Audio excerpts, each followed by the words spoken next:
What's $40,000 when you get murdered in a motel shower outside of Gorman? This is Psycho.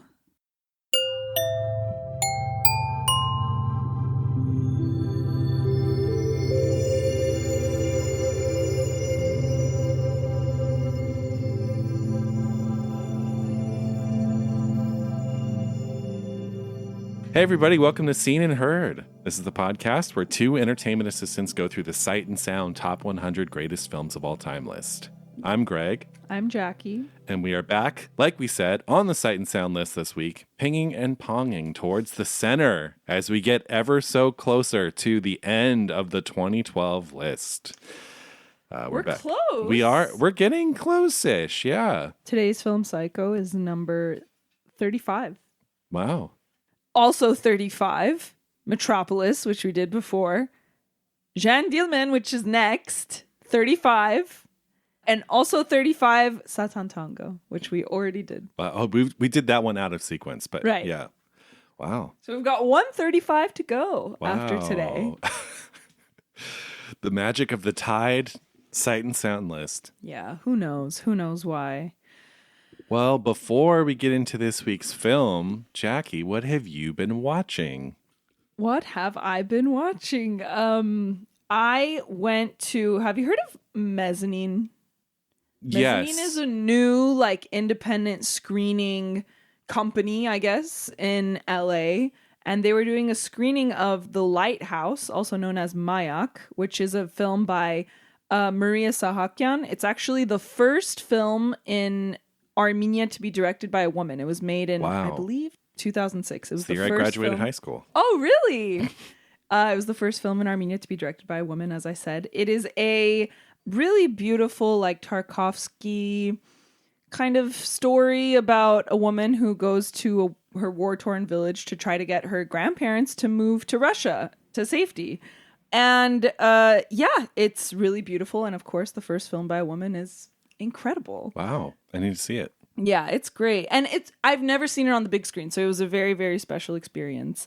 I watched a film called Anais in Love. Have you heard of it? Yeah, I have. It's like a fun, modern Romary French movie from a few years ago. It's fun. It's really fun. And it has a really good ending, like a surprising ending. Like you think you know how these movies are going to end, but this one was kind of surprising. It was nice. I watched All Dirt Road's Taste of Salt, which was from last year. It's filmed by Raven Jackson. It's just an extremely sensually pleasing movie. It's all about touch and sounds. You hate those. What do you mean? Those are your least favorite kind of movies. You would love it. There's so much rain. Oh, I mean, the really? whole title of the movie is based on rain, essentially. Okay, I'll be there. And yeah, it's about senses and memory and the meeting of the two. And then I rewatched Past Lives. So I realized as I was writing this, all four of the movies are about women by women, about memory and immigrating and feelings and coming into your own and falling in love. And it was just such a crazy pattern that I had no intention of doing, and it just happened. I love that. Yeah. What have you been watching? The complete opposite. Slasher movies? Adjacent. I saw a movie called Cemetery Man for the first time by the great Italian director. That's my favorite movie. Michele Soave with Rupert Everett. That's my favorite movie. Yeah, I know. That's why I brought it up. Rupert Everett it's an Italian film from the 90s, and he plays a keeper of the cemetery, and it's kind of a dark comedy and about, bodies coming back to life and sex with the bodies and that kind of thing. I liked it too. The Killer. I saw this before the last episode we did, which is our favorite films from 2023, because I was trying to catch up. So I saw the David Fincher film. And look, I think I'd heard a lot of bad things about this. Uh-huh. I know you too. You saw it and you did not heart it on Letterboxd, which for you is like a deafening blow if you don't have that heart. But that's all I'd heard. My friend was like, "Oh, we turned it off 20 minutes in." I was like, "Oh, okay, it's gonna be bad." But I was like, it entertained me. But yeah, it is it's Fincher on autopilot. Mm-hmm. It's a cool. You saw it, yeah. Yeah, I saw it. It's engaging, but and I love that sort of the mundane life of a spy, or in this case, a hitman. I love that stuff. Like, I'm obsessed with just like the things that you would logistically have to do if you're waiting on a balcony to like kill Right. somebody. That was cool. But it's ultimately just, I don't know, Fincher stuff kind of feels a little smug sometimes. Well, actually all the time, but I feel like a lot of the time the material was there to back it up, and I felt in this case it wasn't really. I do love Michael Fassbender. Yeah, I think I he's love him. magnetic on screen. But yeah, the film just kind of felt ultimately disposable. Yeah. I saw a couple from our friends at Deaf Crocodile. I saw The Mysterious Castle in the Carpathians. This one was great, based on a Jules Verne story. These are both Czech, I believe. But yeah, this is kind of a Jules Verne, almost proto Terry Gilliam film, although it's made in 81, so Gilliam's already around and doing things. But it had this great kind of, it's very zany, it's kind of dark, it was just full of visual invention. And then another one from them, Visitors from the Arcana Galaxy. This one I didn't like as much. This one is very bizarre in some flashes of brilliance. But yeah, I didn't like overall love this one. Mysterious Castle I thought was a great movie. But yeah, that's what I've been watching. Nice. Yeah. That's a nice variety. Yeah, there's more too. I had to cut it off. I saw I'm No Angel with Mae West Ooh. and Cary Grant. Yeah. And also rewatched Natural Born Killers. Molly hadn't seen it, and I hadn't seen it in like 20 years. With the Mae West Cary Grant movies, there's two I've seen, and I cannot tell you which is which. I'm No Angel is the one where she plays, she works in a circus. Yes. And she like puts her head in the lion's mouth. Yeah, yeah. And the other one is She Done Him Wrong. Yes. And it's like, actually I already kind of forgot that one. Exactly. I mean, they're fun. Yeah, you don't remember them for the plots. It's like you go because of her ridiculous like one-liners and her vibe. Her vibe, exactly. Her voice. But that's great. Yeah, so that's me. Yeah, nice. So we're here doing Psycho today. Like I said, it's number 35 on the 2012 list. It's number 31 on the 2022 list. So it went up a little bit. Okay. Like just by a few spots. Yeah. This is our second Hitchcock, right? We've only done Vertigo. And that was our first ever episode. That was our first ever episode. Yeah. So we have, I wrote this down now. I'm trying to find where I wrote it down. So on the 2012 list, we have Rear Window and North by Northwest left. And then on the 2022 list, all of the movies that are on the 2012 plus The Birds. Interesting. That got added to the top 100, huh? No, 250. Oh, 250. Sorry. That was but all of the ones that are in the top 100 are in the top 100 still. Got it. I believe. Cool. I don't know because I can't find it on my page. I believe you. Well, should we just get into it? Oh my God, yeah. From 1960, this is Alfred Hitchcock's Psycho.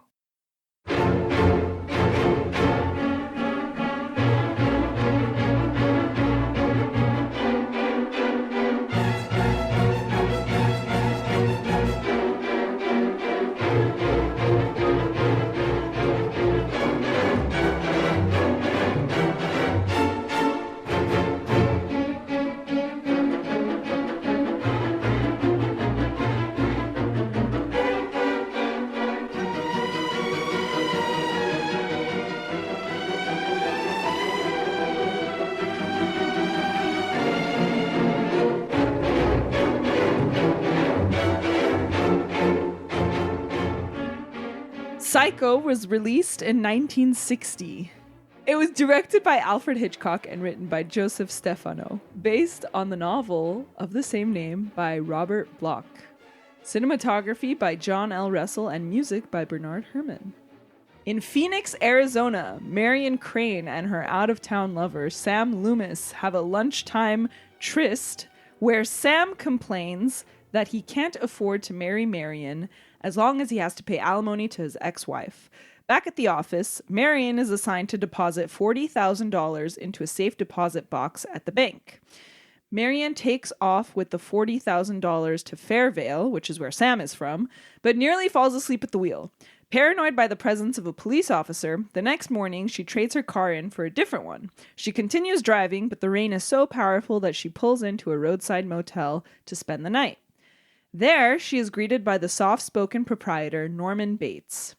Norman makes Marion dinner and complains about his domineering mother, who doesn't approve of his spending time with her. After dinner, Marion decides to return to Phoenix first thing in the morning and try to set things right. However, as she takes a shower before bed, she is stabbed to death by a mysterious figure in a dress. Norman bursts in shortly after, discovering Marion's body, and quickly cleans up the crime scene, disposing of her belongings, body, and car in the nearby swamp. A week after her disappearance, Marion's sister, Lila, finds Sam in Fairvale, but realizes he doesn't know where Marion is. A private investigator named Arbogast, hired to find the money, finds them both and starts to investigate every hotel and motel in the area. He suspects Bates's mother might know something and returns unannounced to enter the Bates's house on the hill above the motel.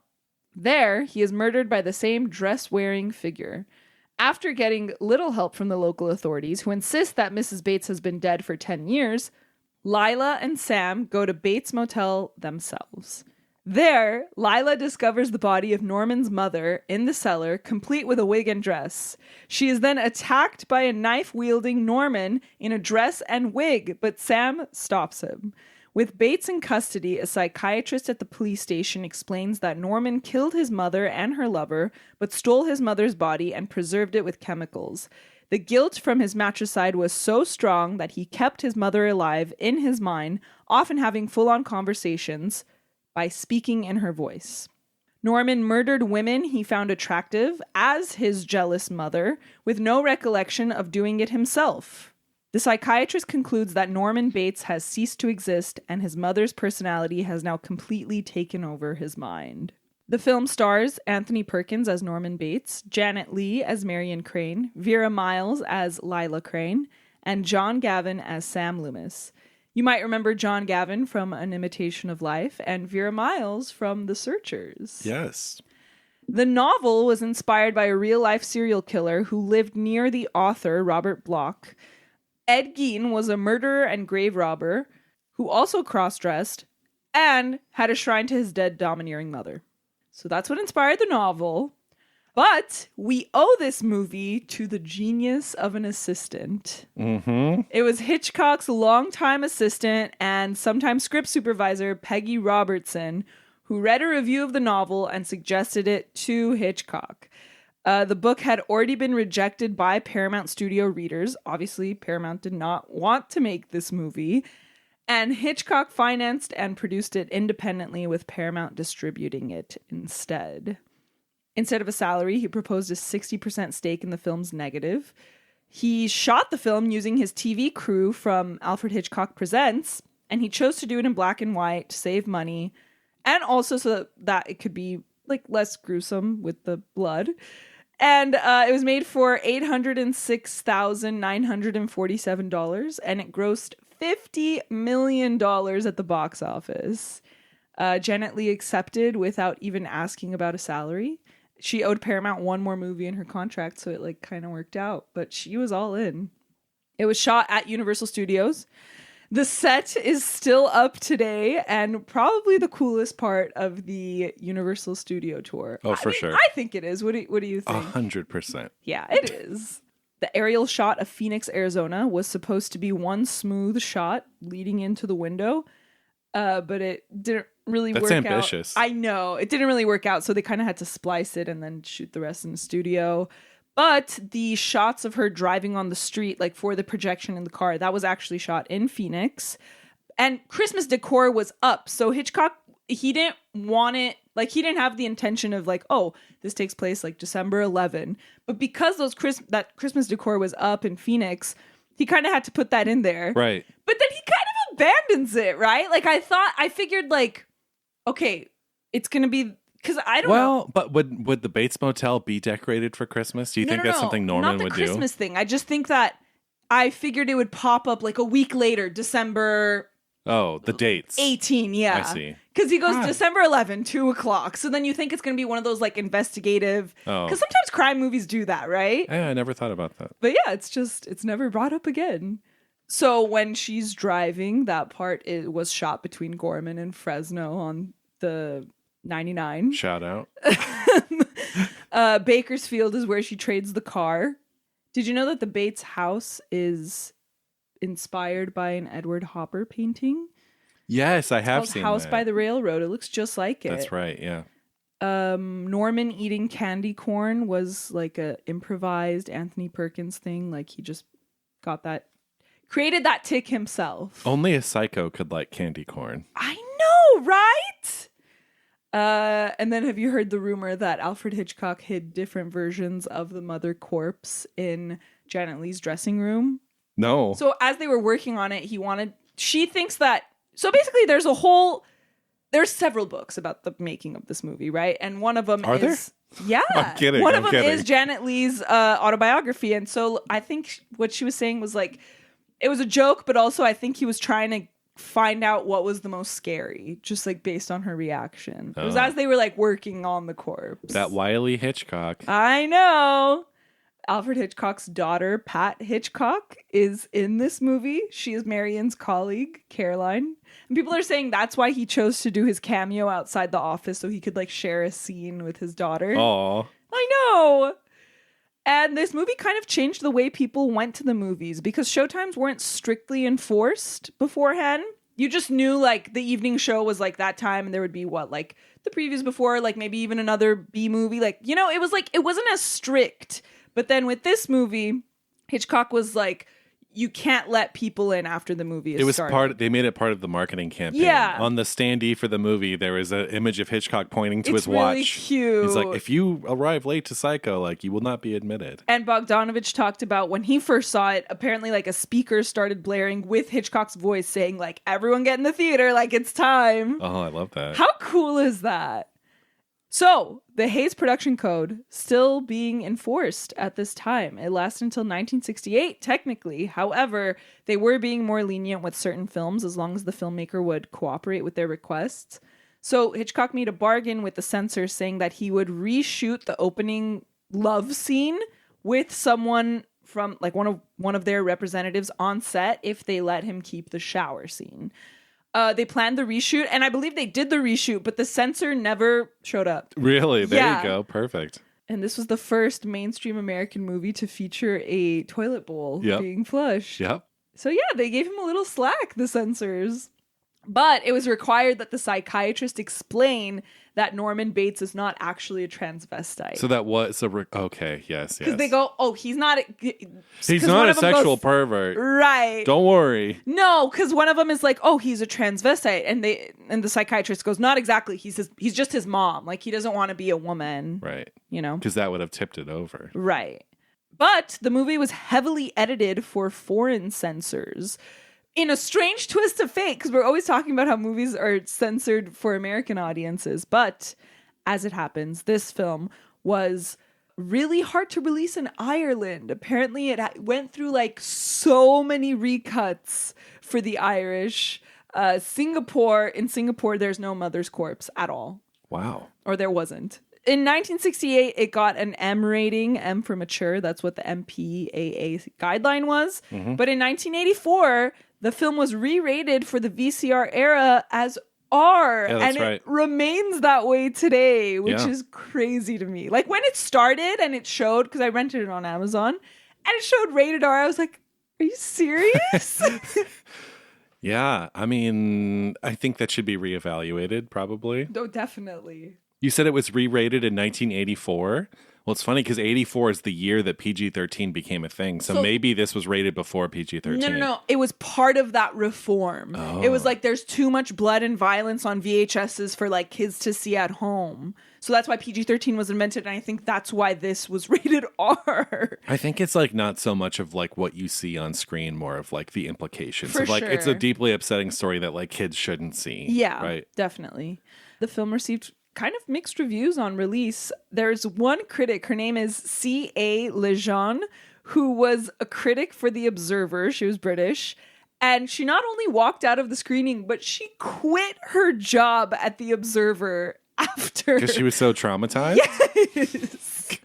But the film went on to receive 4 Oscar nominations: director, supporting actress for Janet Leigh, art direction, and cinematography. And Janet Leigh won the Golden Globe. There you go. There have been 3 sequels to Psycho: Psycho 2, Psycho 3, and Psycho 4. Have you seen any of those? No! Have you? Yeah. Psycho 2 is good. Okay, so Psycho 4 was made for, I want to hear about Psycho 2, but Psycho 4 was made for, it was a made for TV movie in which Olivia Hussey plays Norma Bates, Norman's mother. Oh, okay. It was made for Showtime as part of a Psycho retrospective hosted by Janet Leigh. And it was written by the original writer, Stefano. Stefano? Yes. I think he's from New York or something. So, and Anthony Perkins reprises his role Yeah, in in all of them. Yeah. Yeah. And he directed Psycho 3 himself. Yeah, that's right.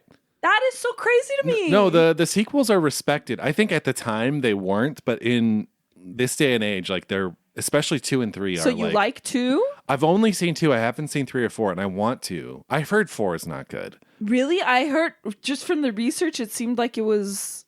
Well, I mean, I still want to see it. I don't know. It's written by the original writer. No, all I can say about 2, because that's the one I have seen, is it's a well done movie. And again, yeah, Anthony Perkins reprises. It's about him getting out of prison. He comes back to the motel. But how did he let him out? He has to get because he's done his time. He's done like 20 years or whatever. Because it's made in the 80s.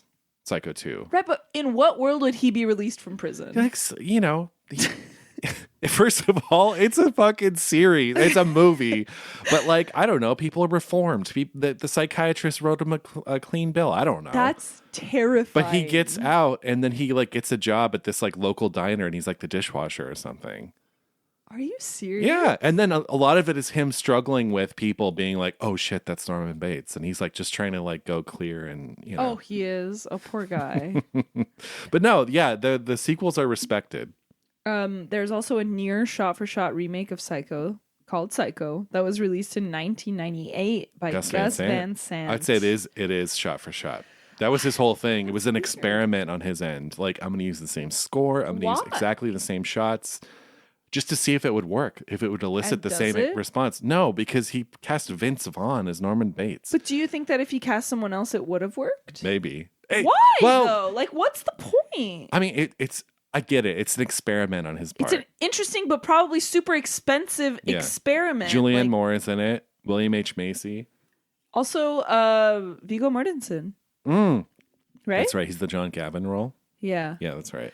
There was also in 1987 a network TV movie called Bates Motel that was meant to serve as a pilot for a series that never got picked up, and Bud Cort is in it.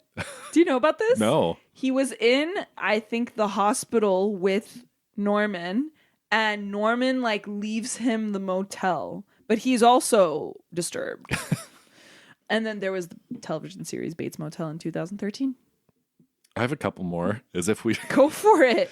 Hitchcock. I mean, listen, this is one of the most famous movies of all time. Like, yeah, there's we got so do it much justice. written about it, and so Hitchcock was 61 when he made this. So if anyone's ever feeling down, I mean, obviously he'd been working for decades, but I think the fact that you can do something, because for Hitchcock, this was his low budget indie movie. Mm-hmm. He'd just come off North by Northwest, this big VistaVision spectacle with like ending on Mount Rushmore, like scaling Mount Rushmore and Cary Grant and Eva Marie Saint and stuff.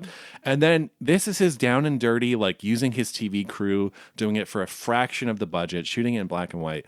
So I think it's the fact that he was 61 and he was able to like reinvent himself and kind of start a whole genre and is very impressive. Also, the whole intro, I guess in the book by Robert Bloch, Norman Bates is like this middle-aged pudgy guy who looks like... I was going to talk about it later. It was Joseph Stefano who who adapted the screenplay. He pitched it to Hitch like, oh no, Hitch, like I know him, Hitchcock. And he was like, oh, he should be like a younger, good-looking guy or whatever that you kind of feel bad about. Yeah. You kind of feel bad for him because he's awkward. But it was Stefano that pitched the whole Marion thing. He's like, okay, we begin the film for the first like 26 minutes of this movie. That's how long it takes to get to the Bates Motel. Choice. So that was his take. Yeah. So one of the big revolutions of this movie is like, you're following who you think is the protagonist, and then she's murdered like 40 minutes into the movie. That's like its legacy. I think if anything this movie did, that's its biggest like single legacy. I agree. And that was Stefano. That was Joseph Stefano. An amazing choice. Also, Stefano's first draft of the script is what was shot. So he did one draft, and Hitchcock's like, we're shooting that. Also, this was only his second movie. Stefano? Yeah. Yeah, that's right. And yeah, I want to say too, just coming from like a Hitchcock perspective, I want to say this is like the first real shocker of Hitchcock's career. I think he never really did, because in so many ways this is kind of a horror movie. Mm-hmm. And while he was the master of suspense, like nothing before this really Right. really went for the jugular, and like partially because of the times, but I think, I think his most intense thing before this was like maybe Vertigo, maybe Shadow of a Doubt. Is that one also deals with like a domestic killer? And then the last piece I have here is that Walt Disney famously called this movie disgusting. Really? So there was no, I mean, he was like also 60 when this came out. He's not gonna, I don't know. I feel like this is a discussion for another time, but I feel like Walt Disney in his early years was like an adventurous artist. Like he collaborated with like Salvador Dali and stuff and was interested in, he did Fantasia. And then when he got older, he just got more conservative and I feel like maybe more boring. I don't know. I don't want to slander the man, but anyway, yeah, those are to add to Those your. are great. Those are great. Who wants to go first? Do you want to go first? Do you remember the first time you saw Psycho? It was for this viewing, wasn't it? Yeah. No. So, like all good SoCal residents, I am a frequenter of Universal Studios, the theme park. Yeah, buy a day, get a year free is basically the best deal around. And so I used to go so much that I thought that I could give the studio tour at one point. Yeah. Because growing up, I always had a pass and I would always go. Yeah, in a way, my first experience of Psycho was definitely on the studio tour. Like it just was. And I knew exactly what he was going to do. I knew he was going to take out a body covered in plastic, come at us with the knife. And in a way, it's kind of annoying because that spoils the movie, right? That's true. No, it totally does. Yeah, yeah. And then there's always the clip before that used to play where it was like, you can't go up there. And she's like, why? And he goes, Bates. Like, I remember it. I don't even know if they still play that. They don't. Yeah, so that was my first exposure to this movie. I almost wish it wasn't, because what would it be like to see this movie with a clean slate? Like, what actual clean slate? And I'm not saying the studio tour is completely responsible. Like, this is one of the most famous movies of all time. I don't think I would have seen it with a clean slate anyway. But just thinking about that, like, that would have been really awesome. I think this is probably my only, like, I think I've only seen this movie, like, 3 times. I really haven't seen it that much. And so it is still, like, really a thrilling watch to me. Like, I love watching this movie. Maybe it's because I haven't seen it so many times. The dialogue is fun. It's, like, he's fun to watch. The opening scene is still, like, so surprising to me. Just seeing them in bed, like, at that time, I don't know, like, for an American movie. But I still, every time I watch it, I'm like, I can't believe he got away with this. Like, truly, I'm shocked.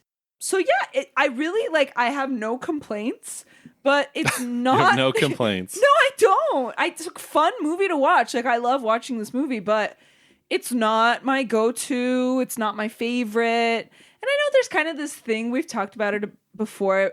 Just like a natural, you're like disinclined to like say something that's the most famous of whatever is like your favorite, right? I mean, it depends. I mean, I guess it depends, but even despite that, like, yeah, I don't know, like the way that we're like, yeah, like Casablanca's not my favorite movie of all time. You know, I'm going to push back a little bit just because some of my, like, on my short list of favorite films are like really like big, you know, like Raiders of the Lost Ark or even Jaws or something. So it's not even that I'm like trying not to pick them. It's just like, you know, it's just. So it does happen for you. Maybe mean, I'm just like disinclined. Yeah, I don't know. It depends. But like, there's an annoyance that comes along with a movie that is so fucking quoted and ingrained in culture. Like when I watch When Harry Met Sally now and I get to that cat scene, I'm not like, I kind of roll my eyes because I'm like, everyone and their fucking grandma like quotes this goddamn part. And it's like, so sometimes there's an annoyance at like a really famous scene in a movie. Yeah. But I don't feel that with the shower scene. Like, I think that scene is perfect. Like, I think it's incredible. No notes from you? What? No No notes? notes. No notes. He's doing good. Keep up the good work. But yeah, it's just not my go-to. It's probably just because I don't like horror that much. Like, I love all his other work, like more. Including the birds.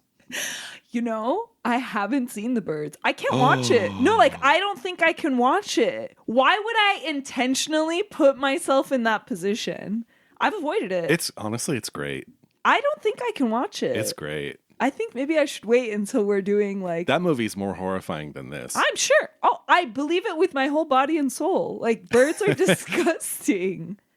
Great movie. Fantastic movie. What can I say? Yeah, well, you know, thinking about it, I think my first exposure to this was also probably the studio tour as a kid. Yeah. But I remember seeing this vividly for the first time because, again, it's such a famous movie, and the shower scene is so famous, and Norman Bates, and I feel like, yeah, like you said, like in the way that Luke Skywalker, everyone knows that Vader's his dad. His dad, exactly. It's the same thing with Norman Bates. Like, you grow up and you just know the twist of He's this a bad movie. guy, yeah. And even that I knew before seeing it that he dressed up as his dead mother and stuff. See, I don't even know if I knew that. You know where I learned it? From Mrs. Doubtfire. Oh. There's that scene where he has like the wig on and he's like, I look like Norman Bates. Yes, anyway. yes. So I remember seeing this for the first time. I grew up occasionally for the summers, we would go up to Lake Tahoe.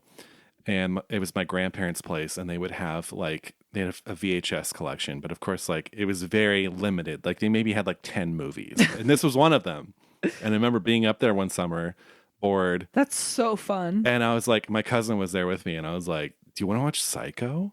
And he was like, "Oh, yeah." And I was like, "Shit, let's do it." I was like all scared. That's so fun. I wish scared. I had that.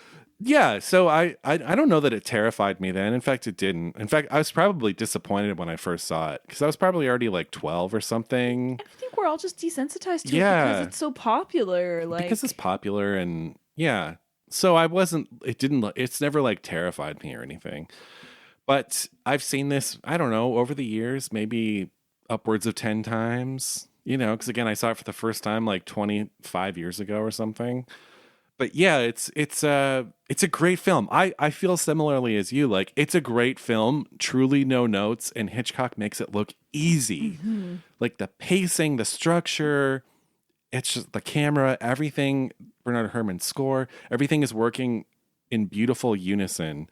It's a really fantastic piece of cinema that I agree. Like I wish I could have been there when it came out, and it could have rocked my world. And I'm like, I've never seen anything like this before. But yeah, it's not the Hitchcock that I go to. It's not the Hitchcock that I think about. But it's a great film and truly no notes. Yeah, literally. Except for the end. I think the end is trash. Really? Oh, it's trash. Should we just jump to that? Let's talk about it real quick. Yeah. Let's do it. Why not? The psychiatrist explanation, it's terrible. He had to do that, though. I think he had to do that for the censors. In the book, the way it is in the book is that Sam is telling it to... What's her name? Marion? No, Marion's sister. Oh, Lily? Or Lila? Lila. One day we'll Sam is saying it to Lila, but he had to change it to the psychiatrist, kind of like explaining it to all of them. Yeah.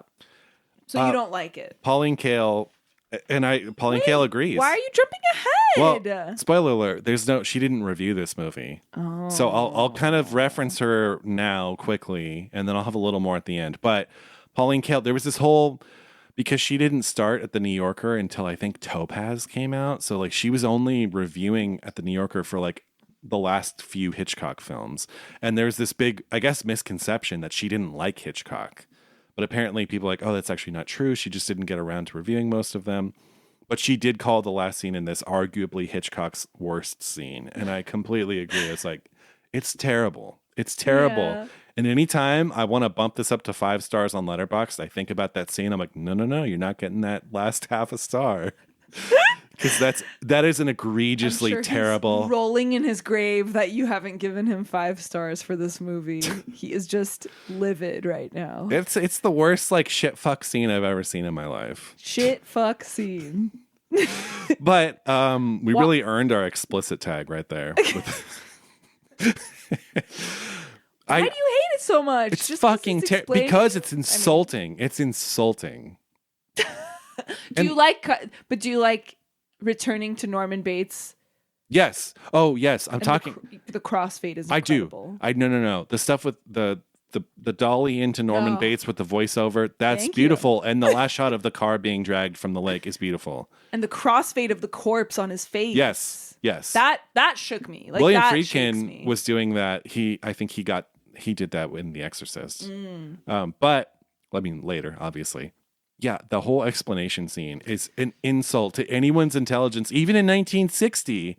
Like, there were so many noirs and like complicated Howard Hawks movies and things coming out at that time that were twisty and complicated that didn't need this big end scene. We're like, well, here's what you just saw. This happened and this happened. But he's not a transvestite because of this. It's like, oh my God. Also, the fucking guy does not feel like a psychiatrist. He's like some Jersey feeling like thug guy. And neither of them have any reaction to like, yes, Marion is dead. I know. They're not even shocked. They're not even sad or shocked. Yeah, no, seriously. It is a terrible scene. And it unfortunately tarnishes this film. Like, it just does. And I know he had to put it in there, I guess, but it's terrible. And maybe he ran out of money too. Like, what? Like, maybe just cut he was the running scene. out of money. But Well, we have to know what happened. Yeah, Without that scene, we don't know anything. We do. People should be able to put it together, I feel like. No. Back then, yeah. I wouldn't put it together. I would not put it together. Or in a more subtle way. Have this guy... Let's see the actual interview at least. This is one of my least favorite things in a movie is that device of like just telling you, just downloading the audience at the end. Here's what you just saw. Like here's the thing. Like you want it to be the actual psychiatrist in the room having this conversation with Norman. Yeah, like that would have been better. Guess so. But then it wouldn't have worked because we can't see Norman speak with his mother's voice. Like we can't. Well, maybe you could have seen. Maybe he could have been obscured or something. He could have been obscured by an object or. Maybe the camera's just on the psychiatrist and you just see his reaction to talking to Norman or something. Just there could have been a more graceful way to handle it, you know? That's a good pitch. Shall we dial up Hitch? Hey, Hitch, I got an idea to fix your classic 60-something-year-old movie. Let's talk about the shower scene because I had a whole section about the shower scene for the specs, but I thought it would make its own section. In the book length review, between Hitchcock and Francois Truffaut, he told Truffaut that, like, Truffaut straight up was like, why'd you want to make this movie? And he was like, shower scene. Like, that is why I wanted to make this movie. I would have sacrificed anything for the shower scene, which is why he made that deal with them. And basically he told him, so there's like, I don't know, no one is like definite on how many shots there are in that It's like scene. 76 or something. So he told Truffaut that there were 70 camera setups and 45 seconds of footage. But in other interviews, he said 78. And then there's a whole ass documentary on just the shower scene. It's from 2017. It's called 78/52 Hitchcock's shower scene. And so they dug into it. And so like the final count is like 60-ish shots. Okay. But no one knows for sure. It's kind of interesting. And the way that they shot it was they had to like plug certain holes of the shower head and use just like a long lens. And so the water was perfectly going around the camera. Wow. And they had to test it by like, let's plug this hole, let's see how it'll work. Wow. Because when the shots of the shower head, right? Straight on. Because how would they shoot it? Hershey's chocolate syrup for the blood.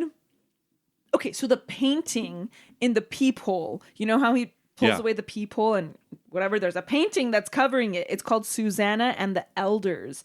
And the scene of the painting is of a young woman who's trying to bathe, but two elders, it's a biblical story apparently. Oh. Two elders are like spying on her and asking her to do sexual favors. Oh. That's what that painting is. So there's like all these levels of voyeurism going on, you know? Like It's like, and it's, I don't know. I just think that that's like, it's a very cool detail. And of course he would do that. You can count on Hitchcock to load that stuff in there. Yeah, totally. The sound is a cassava melon being stabbed.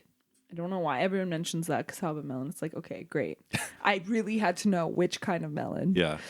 There's only one shot. So for the longest time, people were like, you never even see like any knife penetrating any skin. But actually there is one shot where it was shot in reverse. Like they got a knife, they put syrup, and then they pulled away from the body, but then they put it in reverse so it looks like it's going in the body. Did you catch it? I saw it. It's not the shirt where you see her like belly button, is it? It is, isn't it? See, that shot to me just looks like the knife is in front of her. It's not like angled towards her body. It's just like it's right in front of her. But there's blood. There's a hole. Yeah, I see that. So yeah, that's that. Oh, and then Janet Leigh's body double. So there's contradictory information here too, because Janet Leigh has stated that it was her the whole time, and the body double, whose name is Marlon Renfro, she was a Playboy cover girl, one of the first Playboy bunnies. And Janet Leigh said, like, she's only used when he removes the body and puts it in the plastic and takes it out. But there's contradictory information. Apparently, the documentary says that it is that body double who pulls the curtain and then the hand goes limp. Oh, shit. Big stuff. So, yeah, it took 7 days to shoot the shower scene. There's a false myth that Saul Bass, who's the storyboard artist, directed it.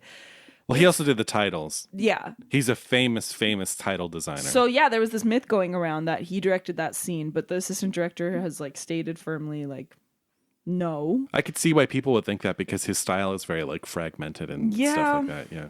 It took 26 takes of spinning out of Janet Leigh's eye. You know, the famous shot? Well, the spinning it's done with a still. Not completely. Right. So, like the spinning part, the vertigo part is like it's still because you can see the grain is frozen on the image. Right. And then when the camera starts pulling back, then you see the grain reintroduced. But it took like 26 takes because she kept blinking. Oh, right. And even you can still kind of see her. You can kind of see her. And also the only usable take after 26 takes, she like takes a breath. So that's why it cuts back to the shower head. Oh. Which I think is an amazing shot, honestly. Just the it's eeriness incredible. of going back to the shower head. It's incredible. Is great. And like the music is done at that point, I think. It's so good. But yeah, those are my specs about the shower scene. Yeah. I mean, truly one of the most famous scenes ever in a movie. It works. If not, maybe the single most famous scene. Is there a scene that's more famous? In any movie? Yeah. Ever. I don't think so. I mean, I'm thinking of like Battleship Potemkin steps. I'm thinking of the rocket in the eye from A Trip to the Moon. But it's like, I feel like the shower scene Those are from very Psycho. art house things you just named. Think big. Think like Like- E.T. flying. I feel like this is more famous, right? It might be. Yeah. I never thought about it like this. Like the whole thing is like she's getting clean, right? Before because the jig is up, right? She's going decided back she's going back. She's trying to get to clean. Phoenix. Yeah. Never sunk in for me until this time around. Yeah. But yeah. And then like. Well, I think that's why too, Hitchcock is able to linger because you know when the shower scene happens that something's about to happen. Because of the filmmaking attention to detail. Like all of a sudden it's focused on the shower head. It's focused on her getting in. And that's a scene you normally don't see in a movie. It's like someone goes to take a shower and they go off screen or whatever. Right. So the fact that he's shooting it in such detail, you know something's about to happen. But I think he can almost write it off like, oh, this is her cleansing moment. Right. To not maybe tip his hand too much. But also you know something bad's about to happen because we've seen Norman peeping through the hole. Right. And okay, but the moment before she gets in the shower, when she's doing that math, what is she calculating? All she writes is $40,000 minus $700 for the car. Yeah, but she can't do that math in her head. I know, seriously, because it's such easy numbers. Silly. And maybe she's also subtracting the hotel, which I think is $10. I don't know. But then she rips it up, right, and we get the famous shot of the toilet bowl. Yeah. But then when her sister comes back and finds the piece, clue, yeah. How did Norman not catch that? First of all, that. Second of all, Sis fully put her hand in a toilet bowl and was like, whoa, look what I got. Nasty. Yeah. What? Well, she's desperate at this point for any clue. She just, oh, look. And they know that she stayed there. Yeah, I mean, she was the last person to guess. stay in that room. You know what I love, though, about the shower scene? I love the sound of the curtain closing. When she first gets in. Yes. It's so, cringy. But no, the scene still gets to me. I think the drain and the eye shot, that match cut is pure genius. Yeah. Yeah. It's like a match dissolve. And really, every time I watch it, I'm like, wow, like we fully see him clean up a crime scene during the Hays Code. Like that's crazy. Yeah. That scene is key too, I think. Yeah. Because this really horrific thing has happened, and him cleaning up the mess is mundane, but I think coming off of that scene, it makes it so amplified and gripping, Right. Because you're watching him get every last bit of blood, mop it up, and everything, right. and it's and like, then the car, when he tries to sink the car, it stops sinking, Yeah. and then it continues again. well, and at that point too, Norman does not know what just happened, Right. Because when he goes, as explained Yes. at the end by the psychiatrist, when he goes into mother mode, he comes back to Norman as if he was in a sleep. Yes, but when you first watched it, like, you knew he killed her, right? Yeah, because the movie's so famous. Yeah, Yeah, like, me too. I wish Yeah. I didn't. I know. We'll never have that. I know. But maybe we should talk about him. I think those two big choices that you mentioned about, changing the perspective to Marion Crane for the first, like, half of the movie, and then, of course, making him, like, cute and sympathetic. Like, those are such good choices, and I think it works so well because Anthony Perkins is so perfect. Like, he is so good in this. Yeah.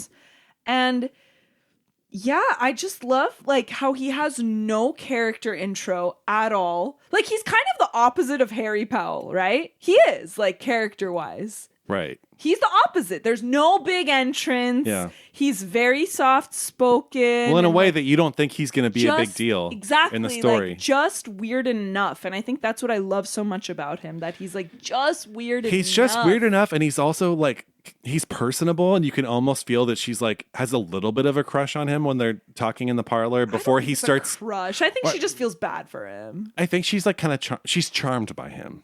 Until he starts getting really defensive when she talks about putting his mother in a home or whatever. You mean an institution? It's a great impression. Thanks. But yeah, I love when they're in the room. He's showing her the room, and he's showing her everything. Normal. And then he goes, and and he can't say bathroom. She's Yeah. like, bathroom? Yeah. He's so good, and it's such a naturalistic performance. And I love his, like, soft-spokenness so much. I love when he's like, well, I'll save that, actually. Well, it's funny because this is our second film on the list back to back that we've covered a psychotic villain. killer. Yeah. And it's two different approaches, right? Totally. The movies are 5 years apart. Yeah. Night of the Hunter, Robert Mitchum in Night of the Hunter is a larger than life storybook villain, hollering and singing, and he's this big presence. This film, it's like he's just this shy, unassuming guy that's a little awkward. And it's like, it's so funny the difference that those 5 years make. Not to say that one approach is better than the other, although I know which one you think is better, and that's fine. But yeah, it's just that we're moving towards, it's 1960, we're moving towards naturalism. Yeah. And evil doesn't necessarily project itself in the way that it used to. Like, the big bad villain is coming. It's like, oh no, it's just this guy that runs the inn. And Anthony Perkins came from the stage. Yeah. He's just such a good actor. Like, he's incredible in this. I love the way that he's kind of, like, shy, and, like, I love when he says, like, I wish I could apologize for other people. I love when she's like, when they're talking about their personal traps, private traps. And he goes, like, I was born in mine, like, I don't mind. She goes, but you should mind. And he goes, oh, I do. And he, like, giggles. He's like, but I don't. Like, I say I don't, but I do. Like, he's just so natural, and I love it. I love it so much. And then directly after that, when she's like, thank you, and he goes, thank you, Norman. And, like, that's when she smiles, when he says that. Well, I kind of feel like, too, because he's such a good actor and he's so perfect in this role. Maybe it's just my shortcoming and that I haven't seen a lot of Anthony Perkins movies after, like, post-Psycho. I've seen a couple from the 60s, but, like, I feel like this movie, the series in a way kind of, like, fucked his career up. It did. No, he got typecast. Yeah, you get really typecast. Bad. And so eventually, I'm sure he, like, resisted sequels for a while. Why? And then It seems like he did them his whole life, these sequels. Yeah, but the first sequel was in the 80s. So he waited, like, 20-something years. Yeah, they tried. They tried to, like, put him in movies with, like, I think, like, Shirley MacLaine. He was in, like, a few movies with Shirley MacLaine, and they tried to do it with Audrey Hepburn, too. And yeah, I don't know. Well, I think, too, he reads gay because he's gay in real life. Yeah. And I feel like you can tell. Yeah, kind of. And also, I mean, it doesn't help, like, the ending of this movie, like, doesn't help, but. It's true. But, why does he want to have dinner in the parlor? I guess it's just because that's the room with the most personality that why? Because he invites her up to the house, right? But then Mother takes over. I guess he doesn't have any control of it. Yeah, Because I was like thinking that this time around. But as we were talking about him and his like acting, and he's so good that the scene with John Gavin at the end, when they're doing their scene together, John Gavin is like so stiff. Like we've talked about John Gavin and thing. He's just like a classic 50s, like, when's the $40,000? Yeah. And Anthony Perkins is so cool and nonchalant and not like that. Like it's kind of jarring. Yeah, but you know what? It works. Scene. It works because it works. John Gavin is supposed to be that guy. Yeah. You know? Yeah. But yeah, no, totally. But I love watching that scene. And then when Lila Crane is looking through Norman's room and she finds that book. So in the book, in the novel, it's actually like a book of pathological pornography, apparently. It says pathologically pornographic book. Sounds great. They should have included it. But I love that they didn't. Like, it's like you see her, you know that there's something like shady in this book. Right. It's so good. Yeah, it's just a suggestion. Right. But let's talk about sex. Yeah. Because the way that her underwear, for one. Yes. Goes in the opening scene is white. Yes. And then after she's stolen the money, every time you see her in her underwear, it's black. I didn't even notice that. Wow. But I think Hitchcock, yes, he's the master of suspense, but also he's the master of sex during the Hays Code. Yes. He totally is. And I think this is such an ultimate example of it. He pushes it furthest here, I think. Like, North by Northwest is one of the most horny movies I've ever seen in my life. But this, like, the fact that it just opens and they're in bed, like, I will never get over it. And in their underwear. Even watching it today to prep for this, the opening scene in bed, I was like, oh, this is like slightly steamier than I remember it being. It's very steamy. Yeah. They're very into each other. Like, I totally believe it from the start. And then when they're talking about, like, what happens after the steak, like, send sister to the movies and turn mama's picture to the wall. Like, yeah. So good. Yeah. And then he says something else of, like, what else are we going to do? Like, write each other lurid love letters. Yeah. When she's like, I don't want to see you anymore. But yeah. Oh, another thing I love is when the sheriff's wife is explaining what happened to the mother, and she says that Norman found them in bed. Right. It's so good. He killed them in bed. But I just yeah. Oh, and then the private investigator's like, did you spend the night with her? Like, just bluntly, like, asking outright. That was, like, edited out for some countries. Oh, come on. I know.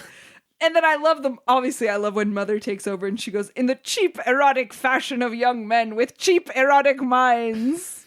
So good. She'll not be appeasing her ugly appetite with my food or my son, she says. And, okay, that scene's great. How is it reaching Marion, like, all the way down that hill? He must be yelling.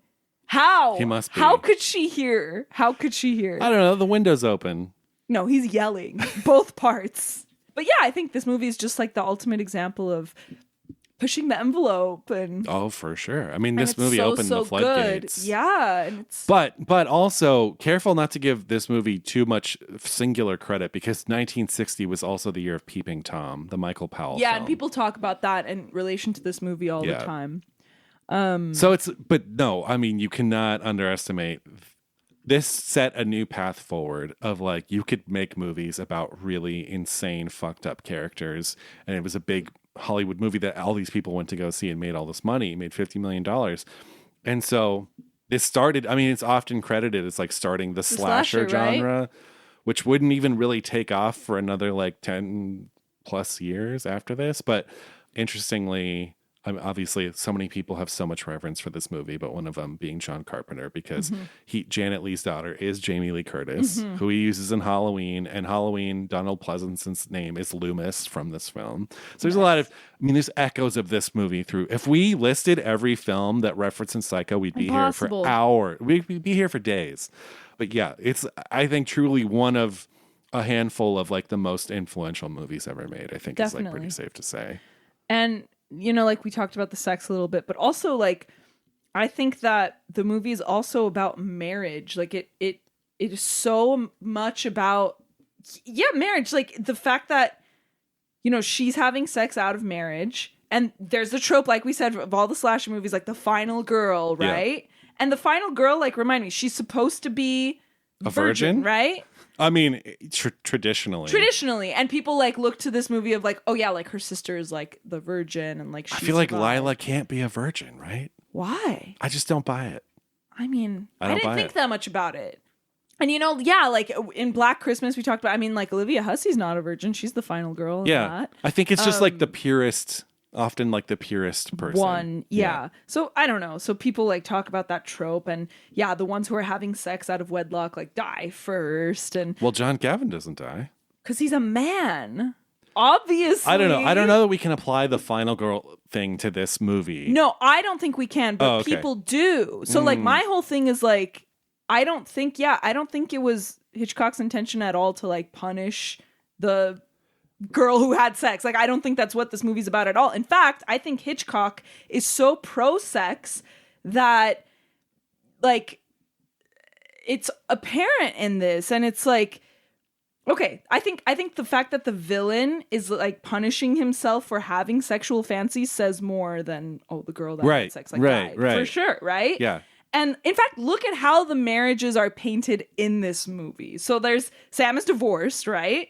And he's paying alimony. That creep that comes and buys that house for his daughter. His daughter's getting married at 18, and they like really make but like it's really obvious that it's like this is yuck. And like Marion Crane wants to be married, but it's because she's in love and they have sexual chemistry, Like it's not like a conventional relationship. She's the foil of her colleague, who's played by Pat Hitchcock, right? Yeah, who wants the attention from the creepy guy and didn't get it and reasons it away. Yeah, he must have seen my wedding ring. Yeah. But she's the one that had to take freaking tranquilizers on her wedding night, right? And then she complains about, Teddy called me. And then my mom called me to ask if Teddy called me. Like, she talks about the annoying parts of marriage, right? And the nagginess and the neediness. And yeah, I mean, look at the domineering relationship of Norman and his mom. Like, that's kind of like a marriage too. Oh, for sure, yeah. And he's jealous. And so, yeah, I think the movie's actually anti-marriage and pro-sex. Yeah, I never thought about that. It totally is. Well, since you touched on it too, I want to talk about Marion as it relates to the crime, okay? The big crime that she commits. This is how I felt for a long time. I felt, because ultimately, why does she steal the money? It's so that she can go on the run, end up at the Bates Motel, get killed, and then hand the torch off to Norman Bates, who takes the story from there, right? Yeah. And then, of course, obviously, people in her life are still involved, and they get introduced to the story. But I was like, okay, did Hitchcock make her a criminal so that we wouldn't feel as bad when she gets killed? No, I don't think so. But ultimately, I don't think that. She changes her mind. Because she changes her mind. That's true. But still, I mean, she's still committed this. She can she can look still at get the arrested guy. when she goes back to Phoenix. Totally, but she's going back to Phoenix. Like, yeah. She's making the choice to come clean. But also, until we see her step in that car and go back to Phoenix, do we truly know? What if she wakes up the next day and she's like, fuck it. Well, why is she doing the math? She's doing the math to figure out how much she has to like take out of her savings to put back in it. Like, the math is one of those like really. It's one of those Hitchcock visual things that's a little clumsy. Yeah, it is. It honestly it's like kind of is. It's like in Vertigo when she writes Jimmy Stewart the letter and then she reads it out loud, like narrates it, and then rips it up also. So it's like just for the audience to see. Right. Because it was an earring originally. In the book, the clue that they find is an earring. Oh, but that's better. The Hays Code didn't allow it. I don't know why. Oh. I think that was one of the things that the Hays Code was like, I see. oh, that's too like sad. Or something. I don't know. Oh. Is that weird? So she had to leave something up. She had to leave something behind, but it's like, and then he's like, let me put it in a toilet. Yeah. Which is cool. Yeah, no, it's cool. Especially if no one had done that before. Please show us a flushing toilet. Yeah. And like we're talking about marriage and whatever, and I think that this movie walked so that Dumb and Dumber could run in terms of toilet scenes. Of course. But I think because in the book, Sam and the sister like kind of start a relationship. Of course, they decided not to do that in the movie, which is like such a good choice. But I think that if they did, then someone could be Ventura. like, yeah, but I think that if they did, oh my God, you're right, it is La Ventura. If they did, that would be a statement on like the virgin versus the slut, I think. Right. But they don't, which is like a really good move. Yeah. I know they toned down a lot of, there's some more graphic shit that happens in the book. She gets beheaded. She gets beheaded, yeah. So That's obviously you wild. couldn't do that or really even imply that. This is better. Yeah. Beheading is so like nasty. Like this Yeah. is like one of the classiest scenes of all time. Oh, yeah. It's I think considering its subject matter, it's probably the classiest movie of its kind. Yeah, totally. Like, I can't think of one that's like more tasteful. Yeah. Yeah. I feel like another kind of clunky plot thing was like when the private investigator's on the phone with Lila and he's like, he's told me I've gotten everything I need to get from like the Bates Motel. And then like a second later, he's like, I'm going to go back there now to talk to the mom. Yeah. That's a little like. It was solely so that he could check in. Literally. So that Lila would know, so I haven't heard from him. Exactly. Yeah. No, I agree. But you know what though, Hitchcock, in all fairness, I mean, did you clock that while you were watching it or did you think about it afterwards? No, I clocked it while I was watching it. Yeah. I was like, didn't he just say he's done with the Bates Motel and then I'm going back? I mean, Hitchcock is not one. He'll always take cinematic excitement over like the logistical stuff, right? But it's like, I clocked that too. There's a few things in this movie that seem a little fuzzy. And you know what else is so sad? That when she arrives there at the motel, he says like, oh, you're really close to Fairvale. Like she's almost there. And I think that helps so much with like watching her get murdered of like, she's almost there. Yeah, exactly. It's so sad. I know. We'll also talk about her being the worst. Like this movie gives the most stress and anxiety I get from this movie is when she's on the run and just making terrible decisions, like acting so fucking weird in front of the cop, and then buying the car. The cop is watching. The cop watches the whole fucking thing, and I'm like, you are the worst person to like steal money, to be a criminal. Like, don't give it up. But she's not a criminal. That's the thing. Yeah, she's so bad at it. The cop is good. I love the cop's sunglasses. Yeah, well, I know Hitchcock very iconic. He hated cops. Oh. And that big shot of his face with the sunglasses on the side of the road is so so iconic. Yeah. But yeah, that car scene is like, okay, like we saw the cop, now you're not going to buy the car, right? And it's like, oh, no, you're buying the... Oh, and he's coming. Great. Cool. And you're just going to run. Okay. Honestly, how did he not track her down at the Bates Motel? Why did he just give up the chase after she bought the car? Yeah, wait a second. Hold on a second. And That's then a good question. I thought for sure watching this, because I hadn't seen it in like a few years, I thought for sure the cop was going to become involved later again. Like I thought they were going to like, somehow he was going to be involved of like, oh yeah, she bought this car. Doesn't even come up. He's just a pawn. He's a symbol in her criminal mode. You know, it's like... I do love I love when she's driving and she's imagining what people would say about her, it's like so the good. office and stuff. Like that when is. She grins when she like realizes what like the asshole guy is gonna say when he finds out she stole the money. Yeah. Oh, she's it's really grinning. good. It's really, really good. It is good.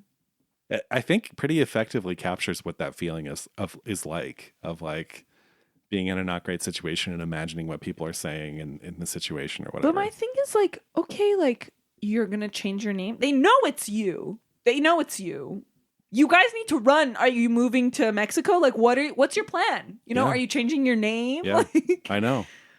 Which she doesn't even think about. And then, of course, but it's smart because then she's like, okay, I'm literally putting myself in this trap. Like, for my whole life, I'm gonna be on the run, and I'm not gonna do that, and I'm going back. Yeah. But her thing is, it's the weekend, right? She could totally get away with it. If she actually went back, I think she could have gotten away with it. She just needs to replace the $700. That's the math she was doing. That'd probably still take a while. The quick maths. Also, adjusted for inflation, $40,000 in 1960 would be $417,000 now. So it's like she's looking at like almost $500,000. Oh, that's a lot. Like, but could potentially set her up for life if she's smart about it. So yeah, that's how much that is. It's a shit ton of money. Mm-hmm. Yeah, fuck that guy. The cop? No, fuck the guy that was going to buy the house. Oh, yeah. For his 18-year-old engaged daughter. That guy is so creepy. Should we do sight and sound? Yeah. What's your favorite sight? Because mine's a combined sight and sound. You know, I have one combined sight and sound, and then I have separate sights and sounds. Oh, boy. So... my favorite sight that's independent is the shot of him like bending down when the private investigator's there and they're looking at the Oh book. my God. Is that yours? It was my runner up. Yeah, it's the shot when Arbogast comes and he has him look at the register for the hotel and Norman leans over and he's it's this eating his candy Yeah. and he leans over. Yeah. And it's an I have that amazing here. shot. Yeah. So that's my independent one. Me too. What's your combination? Look, I'm not going to try to be interesting here. It's the shower scene. Is it? That's my sight and sound. I mean, how can I not do it? I was almost going to go with the drain in the eye. Like that's... And I think too, because the film is so kind of like, I don't want to say languid, but like it takes its time up until that point. And to have such a shocking from a subject matter scene, but also like the fragments of the way it's put together, it's just like, I can only assume it just took people's breaths away when they saw this, because it's just like, it's like a truly avant-garde. It's like montage, you know, Eisenstein editing in there. It's like full on, and in the midst of this film that's not that way. Right. It's just like really is startling. Yeah, it is. And he doesn't use it for any of the other kills. Like when Arbogast gets killed, that's a great scene. Yeah, when he's falling down the stairs. We didn't even talk about that. It's pretty ridiculous. But like, it kind of is. Yeah, he just stays on his face as he like falls down the stairs. Whoa. Yeah. But yeah, like that. So that's the only kill that's like pieced together that way. And you're right. Yeah. It's truly a marvel. Like I'm not surprised that many books and documentaries have just been written about the shower scene, because it's a marvel. Mm-hmm. I agree. In case you've never heard the sound in that scene, this is what it sounds like.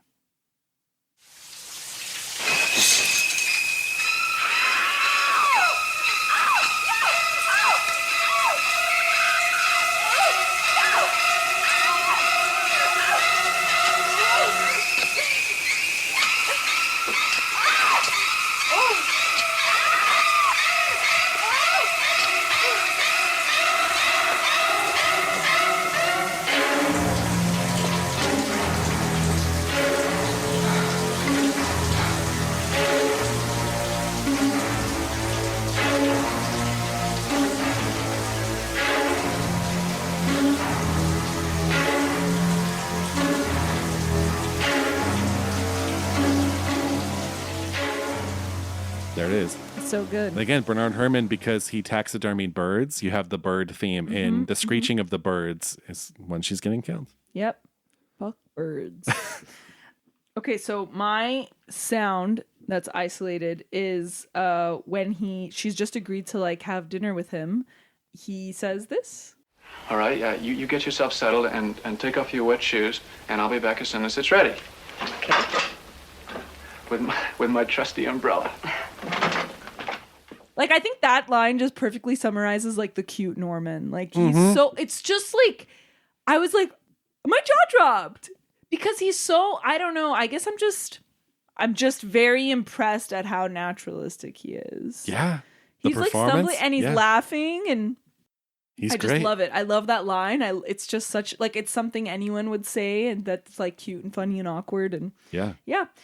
But then my combined sight and sound is kind of the dolly shot into, it's the last scene where the cop is taking him a blanket, where he goes in, and then we don't see Norman, but we see the cop go in the room, and then we hear. Thank you. It's so good. Honestly, too, brilliant way of shifting to the other room, because we're in one room in the police station. And it's like, how do we get to the room with Norman? You could just cut there, or you could have a cop come to the door being like, can I take him this blanket? Yeah, sure. Follow that cop down the hall. So good. It's just, it's an effortless little way to like make that connection between the two scenes. Yes. Yeah, it's unsettling. And his mother's voice, it's just so good. You are right about like, we could never see Anthony Perkins open his mouth and talk in the mother voice. It would ruin it. Yeah, it would ruin it. It would. That's why we hear his thoughts at the end. Like, those are his thoughts. I wouldn't even swat that fly. Yeah. So good. It's really good. And then that crossfade at the end, is just incredible. Like, even this time around, I was like, ooh, like I like physically like cringed. Yeah. Well, we would normally do Pauline Kael here, but like I said, does not seem to have reviewed this film, and does not seem to have reviewed many Hitchcock films, which led to people thinking she doesn't like him, but I don't think that that's the case, especially because she's a big De Palma fan. But she did say, and I found this online, and this is someone paraphrasing. Okay. And she mentioned it just offhandedly somewhere else. Okay. But she said basically like that Psycho scared her and disgusted her because in the shower scene, she felt like Hitchcock had some sort of gleeful identification with the killer. Oh. So get a little glimpse there. I don't know about that. I don't think so either. I don't think there's any identification. Although we do get into, but see, the thing is, Norman's mental illness is the twist, right? Because it's the twist, we don't really get to sit with Norman while other people aren't around, except for the very end and a couple just sporadic scenes. Right. But like, This movie's not interested in probing into Norman's mind of like what's making him tick. It's not interested because his illness is literally the plot twist. Right. So anyway, Letterboxd. Yeah. I will also add that apparently Janet Leigh was afraid to take showers after this movie. Wow, even her. Huh? Yeah. So I didn't even really pull any serious reviews on this one because I feel like this can't for movie movies doesn't like lend this. itself to like writing a think piece in 2024. But here's a good one. They gave it 4 stars and they said, "Bro's mind is the real hotel. Everyone be living in it rent free." 4 stars when he's 6'1", handsome, and in touch with his feminine side. Oh, I saw that one. But like hard eyes. Someone gave it 4 stars and said, "The real psycho is Janet Leigh for getting in the shower before letting it heat up." No. It's true. I always wonder that in movies. Like when they just step right in, I'm like, know. bro, where's the scream? But doesn't she turn on the faucet and then do her calculation, or no? Am I thinking Oh, wait. her calculation? Wait, maybe you're Freaking right. calculation. And then she rips it. Well, I actually I don't don't know. know either. 5 stars. Yes, he does the cooking. Yes, he does the cleaning. Hard. I saw that. Someone gave him 5 stars and said, "Father, Alfred Hitchcock. Son, Anthony Perkins. Holy Spirit, horror movies." Oh. Someone just gave it a heart and said Andrew Garfield did great in this movie. He does, yeah. remind me of Andrew Garfield. Definitely, he does. Oh my, the smile, the Yeah. smirk. He does. Wow. That's great. This was fun. This was Psycho. You had all kinds of fun tidbits about the There's production just and so stuff. much written about this movie. Yeah. It's a great movie. It is, yeah. Like, it's really good. No, I know. It is. And I think just as a filmmaker, this movie lives with you all the time. It's just, but it's like, yeah, I mean, at the end of the day, I hope that neither of us sounded to other people who are listening like we don't appreciate this movie or like it's not that. Like, it's a great film. And I do really enjoy watching it. And I feel like every time I see it, I learn something else from it. But yeah, I mean, it's just like, yeah, it's not my go-to Hitchcock and it's not my go-to horror, slasher or whatever. But it's great. It's great. It's so good. It's so good. Like, I love Dial M for Murder. Oh, I feel that's like great. People don't talk about Dial M for Murder people enough, sleep on and, that like, one. I think it's amazing. I think it should be on the list. Yeah. My favorite Hitchcock movies outside of like Vertigo and Rear Window and North by Northwest were always like kind of it's like Dial M for Murder. I really love Rope. Rope is good. I love those kind of like lesser talked about ones. I even really like the Jimmy Stewart Man Who Knew Too Much, even though that's a little ridiculous. I but like it. It's Wait, why is good. it ridiculous? I haven't seen the original one. You know what? I haven't seen it either. It's a little silly, the whole Doris Day, but it's fun. Or even it's fun. I like Saboteur. I like Foreign Correspondent. I kind of like some of the lesser known Hitchcock films. Trouble with Harry is a fun one because it's like kind of a comedy. I don't know. I think it's just because I don't love horror that much. But no, I love watching this movie. It's fun and it's a great movie. And Yeah. Well, this is Psycho. Thanks for joining us this week. We hope you got something out of this. If anything, just how much I don't like birds. Yeah. Well, if we do the 250, we'll get to the birds eventually. I think I should watch it before that. What's next? Sunset Boulevard is next. Wow, we got these classics. So yeah, another bona fide classic. Yeah, I'm so excited. So if you haven't seen Sunset Boulevard, please go watch it. It's one of the greats. So excited. And then come back here next week for our episode on it. Yeah. Until then, I'm Greg. I'm Jackie. And signing off. See ya. Special thanks to the patrons at our highest tier, John Pennington and Cynthia Fordwell. Seen and Heard is an official podcast of the Arroyo Film Club.